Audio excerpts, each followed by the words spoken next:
Romans 10. Brothers, my heart's desire and prayer to God for them is that they may be saved. For I bear them witness that they have a zeal for God, but not according to knowledge.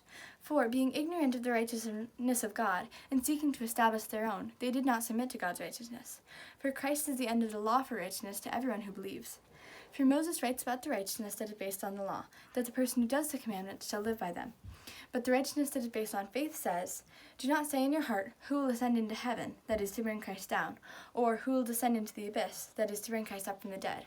But what does it say? The word is near you, in your mouth and in your heart. That is the word of faith that we proclaim. Because if you confess with your mouth that Jesus is Lord, and believe in your heart that God raised him from the dead, you will be saved. For with the heart one believes and is justified, and with the mouth one confesses and is saved. For the scripture says, everyone who believes in him will not be put to shame.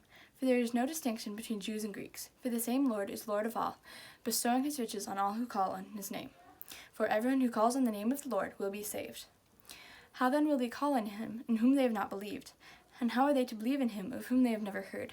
And how will they hear without someone preaching? And how will they preach unless they are sent? As it is written, how beautiful are the feet of those who preach the good news. But they have not all obeyed the gospel.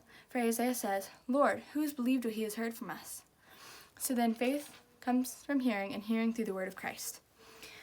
But I ask, have they not heard? Indeed they have. For their voice has gone out through all the earth, and their words to the ends of the world. But I ask, did Israel not understand? First Moses says, I will make you jealous with those who are not a nation. With a foolish nation I will make you angry. Then Isaiah is so bold as to say, I have been found by those who did not seek for me. I have shown myself to those who did not ask for me. But of Israel he says, all day long I have held out my hands to a disobedient and contrary people. Very good.